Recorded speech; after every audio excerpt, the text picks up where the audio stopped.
I like to imagine Mets owner Steve Cohen stepping up on a diving board and launching himself into a pile of gold a la Scrooge McDuck. I know it's cartoonish because so is the level of spending we're seeing from Cohen as he keeps on breaking out the checkbook for the Mets. Welcome into BPTV, Cory McCartney and Grant McAuley with you. And Grant, there's really no way around it. The Mets are laying down the gauntlet in the NL East with a record payroll. Yeah, they really are. And the way that they're spending is also, I think, quite interesting because you know that there were a lot of talks with this collective bargaining going on last winter about how they're going to curtail the spending of Steve Cohen. And well, back to the drawing board, rest of the MLB owners, because this is a man who clearly bought a team, wants to win with that team, has his money in this team, and he's going to put his money where his mouth is. And his mouth is usually going as well. So all of those things put together says that the Mets have a very active owner and one who's going to spend money on the on-field product. And that's exactly what he's done. You know, I don't know if he wants to try the Scrooge McDuck thing out because I did learn in Family Guy from Peter Griffin that all of those coins are not a liquid. So he needs to be very, very careful. But he has been diving in to the deepest end of the luxury tax thresholds, and he seems to show no sign of turning back and looking for shore. So let's talk about perception. The Mets have doled out over $800 million on free agent contracts in this month alone, the last being Carlos Correa for $315 million over 12 years. Meanwhile, the Braves have spent $2.27 million on two players. Only the Mariners have spent less. And watch Dansby Swanson go to the Cubs. To the Braves' credit, they did add Sean Murphy, Joe Jimenez via trade. But how do we view the Mets offseason, especially in comparison with what the Mets have done? I mean, the Braves offseason and the Mets offseason are two very different things. And I feel like the Braves offseason, and I know that this may not be what people want to hear, it kind of got started during the year when you do think about the number of extensions that the Braves have handed out in the last 12 months. That includes going back and acquiring metals and then extending metals and then extending Michael Harris and Spencer Strider. Oh, by the way, you gave Austin Riley the biggest contract in franchise history. You went out and got Raisel Iglesias. I mean, those are big type moves to me as well. Then you toss in a couple of trades where you add somebody like Joe Jimenez and, of course, Sean Murphy, who's going to be under control for the next 3 years. You continue to make the club as good, if not a little bit better in some places than it was. But there's no way not to look at shortstop and not to look at the free agent money that's been out there and been spent, and then look at it in comparison to what the Braves have spent and just kind of wonder, again, as we talked about on From the Diamond, I mean, the Braves have said, hey, we want to spend. We see our payroll going into the top five. Yes, it's not going to happen overnight. Can't say that enough. Just want to make sure that's clear. But when you do come out and say, we foresee ourselves being a top five payroll in baseball, and they are in line with that, but they haven't really spent in the free agent market, and you watch a marquee player, a franchise player, you know, a guy, a homegrown guy, like Dansby Swanson leave the year after Freddie Freeman leaves, there's a lot of mixed emotions, I think, and a lot of nuance, and obviously a lot to unpack as we've been doing for much of this week when Dansby Swanson agreed to a deal with the Cubs that I don't think was anything close to what the Braves were ever prepared to offer him. Yeah, and I think also from the fans' perspective, it's not only the fact that you've heard, yeah, they're going to have a top five payroll, but it's also that Liberty Media's revenue increased year over year. So there's obviously more money coming in. And I think all the frustration is understandable, but Alex Anthopoulos has said this many, many times. The Braves don't make reactionary moves. And you can argue that it's the Mets that are the ones that had to do that. 2 years ago, they had Francisco Lindor and they lose a division lead to Atlanta. Last year, they bring in Max Scherzer and they lose a division lead to Atlanta. So I think the Mets are obviously a very, very good team now, but they're throwing money at a situation to catch a team that, as you mentioned, has a young core in place. And that's the team they're trying to overpass.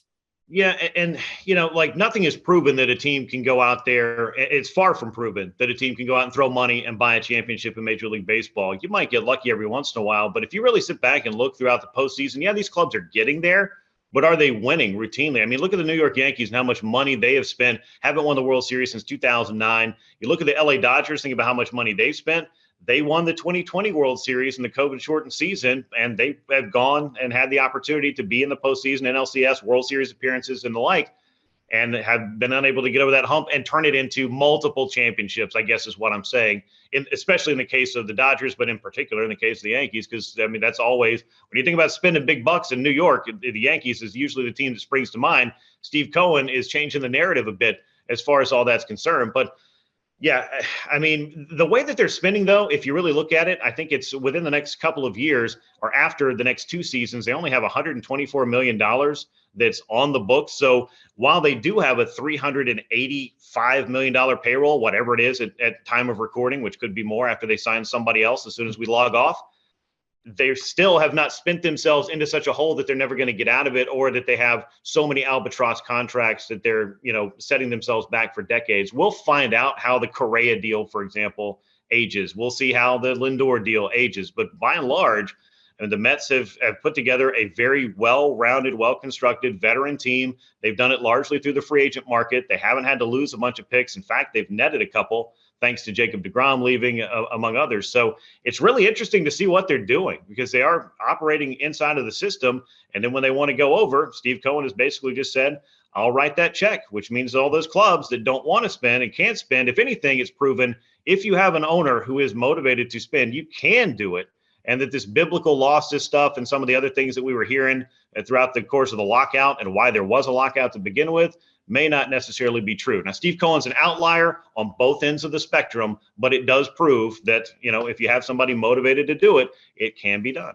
Yeah, and I think it's mind-boggling when you consider they're going to pay roughly $111 million in luxury tax penalties. That alone is more than 10 teams: the Diamondbacks, Nationals, Marlins, Guardians, Royals, Reds, Rays, Pirates, Orioles, and A's have on their payroll for this next season. So obviously with the tax penalties included, it's around $495 million that the Mets are going to be on the hook for, at least to this point, for the 2023 season. But as you mentioned, titles are not won on paper, but they're won with paper, and the Mets are obviously throwing that around like no team before them. It's got the folks in the desert are on. Only the Astros have a better World Series odds right now than the Mets do. But guess what? Every year that the Braves have been division champs in this 5-year run, they haven't been the clear favorites. So again, it's going to be another team with a target on their back, this time the New York Mets.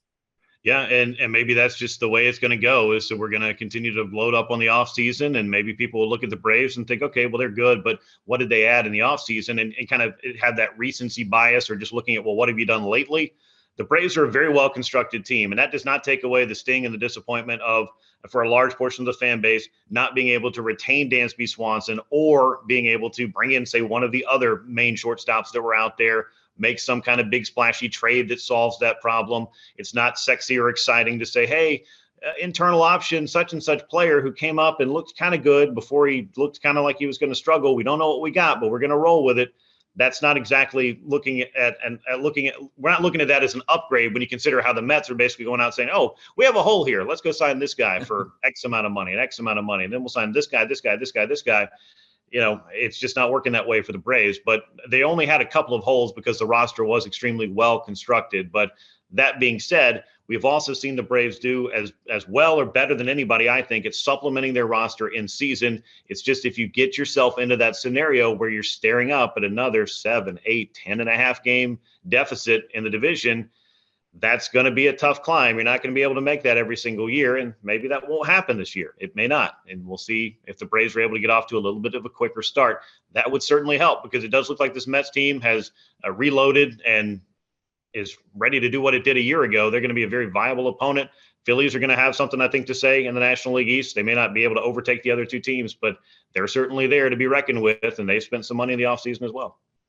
So let's say a certain GM is looking to do some last-minute Christmas shopping, or being Canadian, maybe he's waiting on those Boxing Day sales. The shelves are pretty bare. And at this point, Anthopoulos is probably going to get stuck with a booster figure. But give me a last-minute roster addition that would be on your list.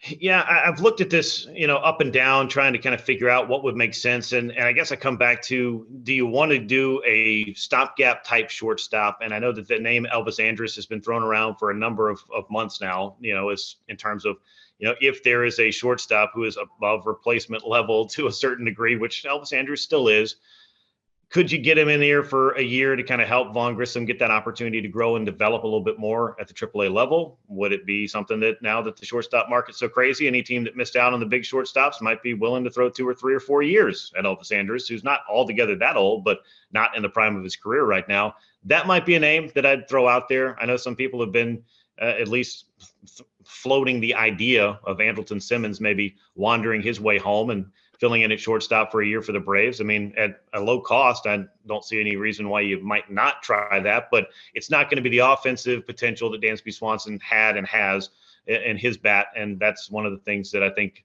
we're going to have to figure out a way to get around if you're the Braves in 2023, unless Vaughn Grissom is able to really take off and become the player that we saw for a few weeks early in his tenure in 2022.